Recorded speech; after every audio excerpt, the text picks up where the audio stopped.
Olá pessoal, eu sou o pastor Ronaldo da igreja Por Tua Casa, localizado em São Paulo. E eu quero falar para vocês sobre o teocentrismo, que é a doutrina ou crença que considera Deus como o centro de tudo. Esse artigo foi retirado do livro do Joel Bacon e ele é interessante porque ele vai falar sobre o teocentrismo na fé reformada. Então eu quero trazer para vocês o que ele diz sobre aquilo que é o conceito definitivo da fé reformada. Mas o que eu desejo não é só trazer o teocentrismo na questão da fé reformada. O que eu quero trazer para vocês é como a fé reformada fala, ou é um conceito em que o centro é o teocentrismo de todas as coisas, e eu queria mostrar para vocês como eles consideram, como o calvinismo vê isso e como isso está relacionado, na verdade, à vida de todo cristão. Todo cristão deve caminhar nesse mesmo conceito de teocentrismo em toda a sua vida. Então eu acredito que isso não seja apenas para a fé reformada ou para os calvinistas. Eu acredito que isso seja para todos os cristãos. Então, estudando esse conceito de teocentrismo na questão e da visão reformada, nós podemos trazer isso para todo cristão protestante, que é muito interessante. Então, vocês podem aí seguir a leitura do texto, que começa da seguinte forma: teocentrismo, né? Página 2 aí. Portanto, se temos de reduzir o calvinismo a um conceito, podemos nos sentir mais seguros se ecoarmos as palavras de Alfield, o qual disse que ser reformado significa ser teocêntrico. Então você vai perceber aí que ele está definindo realmente o que é o conceito calvinista, e ele vai falar sobre ser calvinista, na verdade, é ser teocêntrico. Então todo o artigo estará baseado na fé reformada e no conceito do calvinista, o que é ser calvinista realmente. O que eu quero trazer com esse artigo é mostrar o seguinte, e é enfatizar o seguinte: esse termo e esse sentido de teocentrismo em todas as coisas não deve se limitar apenas a um calvinista ou a um reformado, mas ele deve ser a verdade de todo cristão.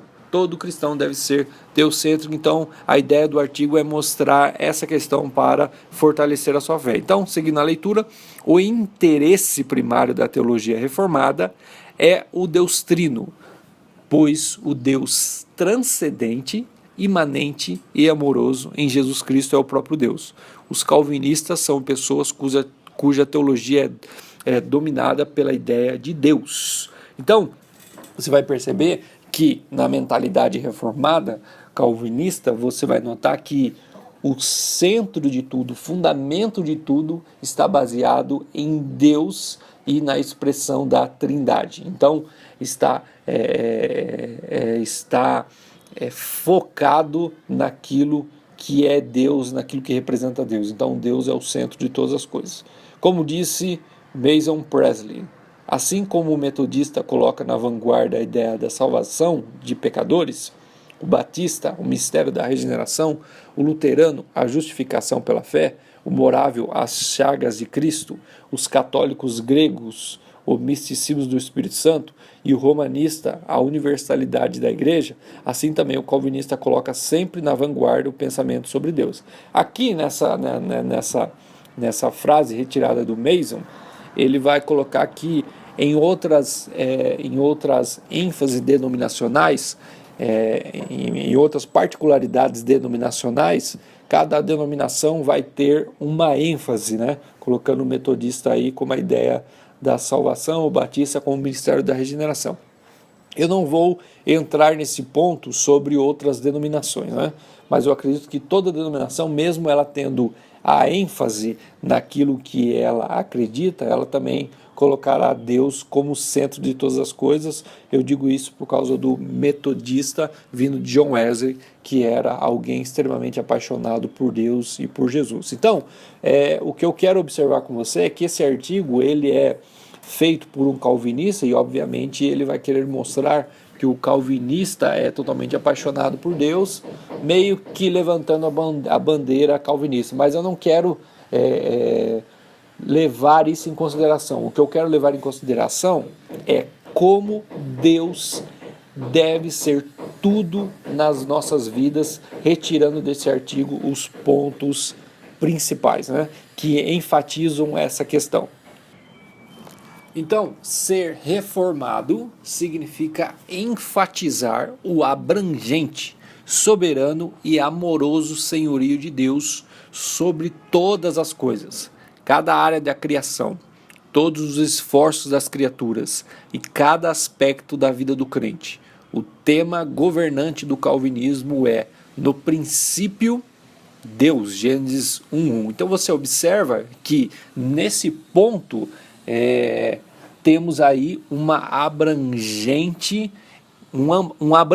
entendimento em saber que em todas as coisas Deus é Senhor das nossas vidas, Senhor de todas as coisas, tudo está no controle de Deus. Então isso traz um entendimento totalmente diferente na forma do cristão observar o mundo, ou diagnosticar o mundo, ou ler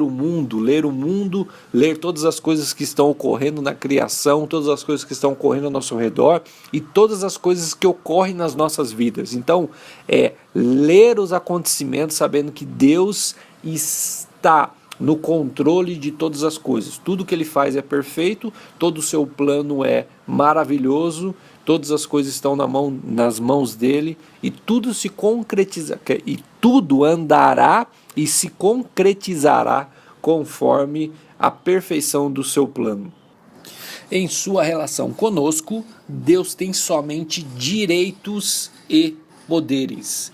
Ele se obriga graciosamente e soberanamente a deveres tão somente por meio da aliança. Então você observa aqui, que ponto interessante quando ele fala assim, Deus tem somente direitos e poderes. Então nós observamos aí uma grande ênfase na soberania de Deus sobre as nossas vidas, de forma em que ele reina e ele é Senhor e nós somos apenas servos dele, né? E ao mesmo tempo em que ele é Senhor, ele se obriga de uma forma graciosa a deveres em relação a nos abençoar, em relação a cuidar de cada detalhe das nossas vidas. E isso ele faz mediante a aliança que ele faz com o homem, mediante as alianças que ele fez no Antigo Testamento. Em aliança, ele assume os deveres e as responsabilidades de ser Deus para nós. Então, as alianças no Antigo Testamento vão mostrar como Deus assumiu toda a responsabilidade, para nós. Mas isso não o impede de ser a causa primária e o fim de todas as coisas. Então, causa primária aqui significa que ele está por detrás de tudo aquilo que ocorreu no Antigo Testamento e ocorre no universo, na Terra e em nossas vidas, né? Então, o universo é governado não pelo acaso ou pelo destino, e sim pelo governo completo e soberano de Deus. Então, o ponto central é toda essa soberania de Deus que está controlando todas as coisas. Então, não há acaso, não há destino. Tudo ocorre conforme o propósito de Deus, conforme a vontade de Deus. Tudo aquilo que fazemos, pensamos, todo ser que existe e respira, tudo está debaixo do governo e autoridade de Deus. Então, existimos com um propósito. Esse propósito é o que? Dar glória a Deus. Temos somente deveres e não direitos para com Deus. Então essa frase aqui é muito interessante. Temos somente deveres e não direitos para com Deus. Então existe aí a ideia das nossas vidas serem para glorificar a Deus, e nesse ser para glorificar a Deus existe a responsabilidade. Nós temos deveres para com Deus, e não existe essa ideia que tem vindo nesses últimos dias, né, que nós temos direito para com Deus. Nós não temos direito, nós temos deveres para com esse Deus glorioso e maravilhoso. E aí onde entra a questão de termos qualquer tipo de bênção em relação a esses deveres. É que Deus, por esse amor que Ele tem por cada um de nós, Ele escolhe nos abençoar. Ele nos abençoa através das alianças. Então, qual tentativa de desafiar essa verdade está condenado. Qualquer tentativa, de desafiar essa verdade está condenado. Então, Romanos 9:20 traz essa indagação. Porventura pode o objeto perguntar a quem o fez, por que me fizeste assim? Então, Romanos 9 vai mostrar como existe. Romanos 9, ele nos coloca a diferença entre nós e Deus. Como Deus como Deus governa e como nós homens, não sentamos na mesa de Deus para discutir o que Ele está fazendo na terra. Nós apenas obedecemos Ele reinando e fazendo o seu senhorio na terra. Então, Deus promulga as suas leis para cada área de nossa vida e exige obediência incondicional. Então nós podemos observar isso no Antigo Testamento, no Novo Testamento, como Deus manifesta a sua lei e Ele quer que nós, como filhos, obedecemos a sua vontade e o seu querer. Então, somos chamados a servi-lo de corpo e alma em adoração e trabalhos diários a cada segundo do nosso ver. Então, algo que nós precisamos entender é que Deus não divide sua glória com ninguém. Deus não quer a metade do ser humano. Deus não quer o 90% do ser humano. Deus, Ele quer o ser humano por completo para servir a sua vontade. Isso significa não só de uma maneira mística, mas de uma maneira prática, em todos os sentidos da nossa vida. Então, cada segundo do nosso viver, do nosso pensar, do nosso respirar, do nosso falar, deve ser Deus. Então, portanto, ser reformado, aqui ele vai usar o termo reformado, mas eu posso usar o termo ser cristão. Então, portanto, ser cristão significa preocupar-se com o caráter total do relacionamento criador e criatura. Então, é se preocupar com tudo aquilo que estamos entendendo e nos preocupando com Deus. Então, tudo que envolve a nossa vida deve ser em prol de Deus. Aí ele continua falando bem no finalzinho da página 2, implica ver toda a vida coram Deo, ou seja, vivida diante da face de Deus. Esse coram Deo significa que coram Deo é uma expressão teológica em latim, cunhada do século XVI, no contexto da Reforma Protestante. Mas, afinal de contas, o que significa coram Deo? O conteúdo teológico, o que significa o conteúdo teológico por trás da expressão é profundo e tem como objetivo primário promover a consciência de que a vida cristã é essencialmente viver na presença de Deus. O termo coram Deo significa literalmente diante isso da face de Deus. Pode parecer uma novidade para alguns ou uma obviedade para outros, mas o fato é que essa questão é o coração da vida cristã. Como disse Sproul, a grande ideia da vida cristã é coram Deo. Coram Deo capta a essência da vida cristã. Essa frase literalmente se refere a algo que ocorre na presença de ou perante a face de Deus. Para viver coram Deo é preciso viver uma vida inteira na presença de Deus, sob a autoridade de Deus, para a glória de Deus. Então, o que significa? Ou seja, uma vida vivida diante da face de Deus. Então, é a ideia de que tudo que você faz, tudo que fazemos, pensamos, agimos, todo o nosso trabalho no mundo, todo o seu respirar, o seu falar, o seu pensar, todos os seus relacionamentos entre pai e mãe, entre filhos, entre esposa, toda a sua relação com a criação, com os animais, toda a sua relação com o trabalho profissional, onde você exerce no mundo, em todas as suas atividades, todo o seu ministério, todas as suas funções eclesiásticas, todo o seu pensar, todo o seu funcionamento, todo o seu observar, todos os seus gestos e as suas decisões e as suas escolhas, todos os seus planos, os teus sonhos, tudo isso que envolve a sua vida deve estar voltada e centralizada em prol de Deus. O Deus é o centro de tudo aquilo que nós fazemos. Então, esse coram deo, que é em latim, significa isso: viver uma vida centralizada em Deus. Então, esse é o objetivo da vida cristã. A fé reformada enfatiza isso, né? Esse teocentrismo em todas as coisas, e nós devemos entender essa centralidade em Deus em todas as coisas que nós fazemos.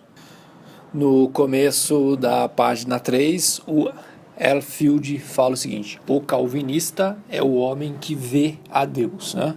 Então eu posso usar essa mesma frase dele e colocar, ao invés de calvinista, colocar o cristão. O cristão é o homem que vê a Deus. Então, como que ele vê a Deus? Que é aquela cosmovisão que eu falei, a leitura de tudo que glorifica a Deus. Então, como que ele vê a Deus? Ele vê a Deus na natureza, Deus na história, Deus na graça. Em tudo, o calvinista vê a Deus em seu poderoso andar. Em tudo, o calvinista sente o agir do poderoso braço de Deus, o pulsar do seu vigoroso coração. O calvinista é o homem que vê a Deus. Então, o cristão é o homem que vê a Deus por trás de todos os fenômenos. Então, tudo que acontece no mundo, sendo pequenos detalhes como enormes situações, Deus está por trás de tudo, e o cristão, quando olha, ele consegue ver Deus agindo com seu maravilhoso poder, a sua maravilhosa graça e sua misericórdia. Então, o calvinista é o homem que vê a Deus por trás de todos os fenômenos, e em tudo que acontece ele reconhece a mão de Deus realizando a sua vontade. O cristão faz da atitude da alma em oração a Deus a sua atitude permanente em todas as atividades da vida. Ele se lança unicamente sobre a graça de Deus, excluindo de toda a obra de sua salvação qualquer traço de dependência do ego. Então, o cristão, né, e a ênfase da fé reformada é todas as coisas ao nosso redor, tudo que fazemos, né, é para glorificar a Deus. Então, outro ponto que ele continua no texto, que vai falar sobre a doutrina de Deus, né? Um Deus soberano e amoroso em Jesus Cristo. É, portanto, o centro da teologia reformada. Então, é o centro das doutrinas, é o centro daquilo que nós falamos, né? Então, deve ser o centro do cristianismo puro e simples, né? Então, Sproul, ele afirma da seguinte forma: a maneira como entendemos a natureza do próprio Deus influencia o modo como entendemos a natureza do homem, que porta a imagem de Deus. Olha que interessante que ele fala, né?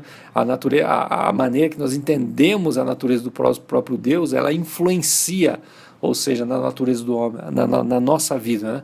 Que porta a imagem de Deus, que aquilo que nós carregamos dos nossos ombros, né? Nós somos a imagem de Deus, a natureza de Cristo, que age para desfazer o Pai, que age para satisfazer ao Pai, né? A natureza da salvação, que é realizada por Deus, e a natureza da ética, cujas normas estão baseadas no caráter de Deus, e míriades de outras considerações teológicas dependem de nosso entendimento a respeito de Deus. Então, você percebe que o centro da doutrina cristã é ver que todas as coisas ao nosso redor devem glorificar a Deus. Portanto, ele segue a leitura, né? Os calvinistas, então no caso eu mudo para os cristãos, definem toda a doutrina de uma maneira centrada em Deus. Então, olha lá, definem, tudo é definido baseado naquilo que glorifica a Deus. Então, olha lá, olha como que ele vai colocar várias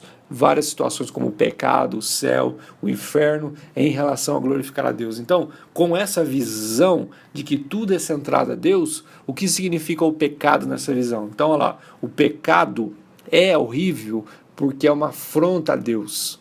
Por isso que o pecado é horrível, porque ele afronta a Deus. Entendeu? Não porque o pecado tem outras definições. Não, o pecado ele é terrível porque afronta a Deus. Entendeu? A salvação, ó, é maravilhosa porque traz a glória de Deus. Entendeu? A salvação não é maravilhosa porque salva o homem, porque mostra outros itens diferentes. Não, a salvação é maravilhosa porque traz a glória de Deus. O céu é glorioso porque é o lugar em que Deus é tudo em todos. Por isso que o céu é glorioso. Né? O inferno é terrível porque é o lugar onde Deus manifesta a sua ira. Deus é central a todas essas verdades. Então você percebe que quando Deus é o centro de tudo, as outras coisas ao redor, elas só passam a ter um significado ou um propósito que glorifique a Deus. Se não glorifica a Deus, terá problemas. Então, considere o exemplo da verdadeira razão para o horror do pecador, né? Um cristão pode dizer que o pecado é prejudicial e leva à miséria, tá vendo? Que pode ser uma cosmovisão, pode ser uma ideia errônea em relação ao pecado. Ó. O cristão, ele diz que o pecado é prejudicial e leva à miséria, mas sem uma perspectiva centrada em Deus, esse cristão perderá de vista a ênfase mais importante de todos. Qual é? O pecado é uma afronta a Deus mesmo, como Davi confessou. Pequei contra ti somente, e fiz o que é mal perante os teus olhos, de maneira que serás tido por justo no teu falar e pulo no teu julgar. Salmo 51:4. Então, o que nós percebemos aqui? Que quando Davi cai em arrependimento realmente, ele não está preocupado que ele pecou contra a mulher, o marido de Betseba. Ele não está preocupado que ele pecou contra o reino. Ele não está preocupado literalmente que ele pecou contra as pessoas. Primeiramente, ele está preocupado que o pecado dele foi contra Deus. Então, esse é o genuíno arrependimento. Não é aquele pecado que você comete e pensa nas consequências. Davi não pensou nas consequências. Davi reconheceu que ele tinha pecado contra Deus. Então, essa é a centralidade do que nós entendemos em relação a realmente centrar tudo em Deus. A palavra mais comum na Epístola aos Romanos, o texto doutrinário mais importante da Bíblia, não é graça, nem fé, nem crer, nem lei, e sim Deus. Então olha o que ele vai falar, o que eles vão falar em relação a Romanos, e é o que deve ser no pensamento cristão, né? Todos os itens vão ter lá, né? Pecado, graça, fé, justificação ali em Romanos, mas o mais centrado, o mais absoluto ali em Romanos é Deus. Muitas das grandes afirmações teológicas de Romanos começam com Deus. E aí ele vem colocar vários pontos do que Romanos enfatiza lá. Deus os entregou, que é Romanos 1, né? Deus retribuirá a cada um segundo o que ela faz, cada pessoa faz, né? Que é Romanos 2 e segue adiante, né? Deus julgará o segredo dos homens por meio de Jesus Cristo, que é o tribunal de Cristo sendo colocado ali de forma mais clara em Romanos. Deus propôs a Jesus Cristo como propiciação. Deus justifica o ímpio. Deus derramou o seu amor em nosso coração. Então, vários pontos aí que são colocados aonde Deus é o centro de todas as coisas. Como calvinista, como apaixonados por Deus, somos dominados por sua majestade, sua beleza, sua santidade, sua graça. Então, você percebe como esse pensamento reformado, né, que é a bandeira levantada pelos calvinistas, como deve ser para todo cristão. Né? Então, vamos reformular essa frase usando o termo cristão. Como cristãos, como apaixonados por Deus, somos dominados por sua majestade, sua beleza, sua santidade, sua graça. Entendeu? Todo cristão deve ser apaixonado por Deus. Todo cristão deve ser loucamente e intensamente buscador da presença genuína de Deus, da santidade de Deus. Então ele continua, né? Está ali já na página 4. Somos dominados por sua majestade, sua beleza, sua santidade, sua graça. Buscamos a glória de Deus, desejamos sua presença e modelamos nossa vida segundo o seu padrão. Então, Deus, a santidade, a beleza de Deus, a graça de Deus deve dominar todo o nosso ser, todo o nosso entendimento, né? Outros cristãos podem dizer que evangelização ou avivamento é o seu grande interesse. De fato, essas coisas devem interessar-nos muito, mas em última análise, temos apenas o interesse, conhecer a Deus, servi-lo e vê-lo sendo glorificado. Percebe o que ele está falando? Ele não está falando que as outras coisas não são importantes. São importantes, evangelização, avivamento, todas essas coisas são importantes. Mas lembre, todas essas coisas devem ter um intuito apenas: glorificar a Deus, conhecer mais a Deus, saber mais de quem Ele é. Tudo o que nós fazemos deve seguir apenas esse caminho, glorificar a Deus. Esse é o nosso principal objetivo. A salvação dos perdidos é importante, porque leva a santificação do nome de Deus e a vinda do seu reino. Então, por que a salvação é importante? Por que evangelizar é importante? Porque quando pessoas são salvas, Deus é glorificado, sua misericórdia é manifestada. A purificação da sociedade é importante porque ajuda-nos a fazer a vontade de Deus na terra. Queremos ganhar uma cidade, queremos implantar o reino de Deus na terra. Qual o objetivo? Para que Deus seja glorificado, como ela é feita no céu. Estudar a Bíblia e orar é importante porque nos leva à comunhão com Deus. Então, tudo em nossa volta, o significado do nosso trabalho, o significado de tudo aquilo que fazemos, deve ser sempre glorificar o nome de Deus. Dois teólogos importantes na história da igreja, um é Agostinho e o outro mais contemporâneo é Jonathan Edwards, que vão falar sobre esse amor, essa paixão, esse desejo pela graça e santidade de Deus, que são muito interessantes. Então, Agostinho ali, na página 4, no final, vai falar assim, uma razão significativa porque a tradição reformada tem mantido Agostinho, o autor e teólogo eclesiástico, em alta consideração, é a sua perspectiva teocêntrica a respeito da vida e da salvação. Então, olha o que ele vai falar, veja o que Agostinho fala. Durante todos aqueles anos de rebelião, onde estava o meu livre-arbítrio? Agostinho falando sobre a salvação da sua vida, né? Qual era o lugar obscuro e secreto onde ele estava e do qual foi convocado num instante a fim de que me inclinasse ao teu jugo suave?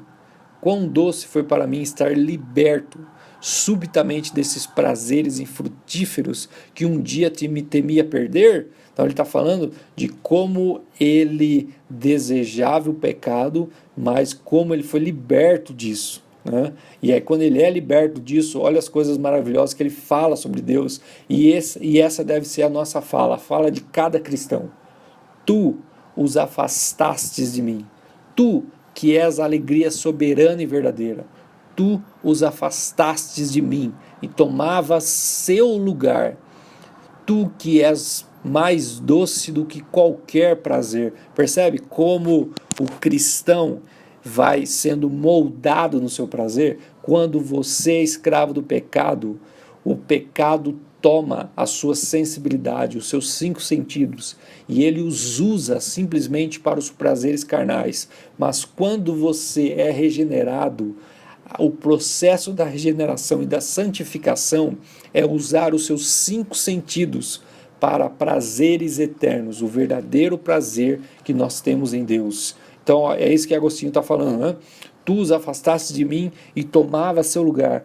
Tu que és mais doce do que qualquer prazer, tu que excedes em brilho toda a luz, tu que sobrepujas qualquer honra. Ó Senhor, meu Deus, minha luz, minha riqueza e minha salvação. Então, vamos pegar essas considerações da fé reformada, desse levantar da bandeira calvinista e desses teólogos como Agostinho, e vamos trazer. Todo cristão deve ser teocêntrico, pegar todas as coisas e glorificar a Deus em tudo. Outro teólogo, né? Jonathan Edwards, o mais notável grupo de sucessores de Calvino, os puritanos almejavam viver toda a vida de modo teocêntrico. Isso talvez seja mais bem ilustrado em Jonathan Edwards, o teólogo reformado da Nova Inglaterra do século XVII.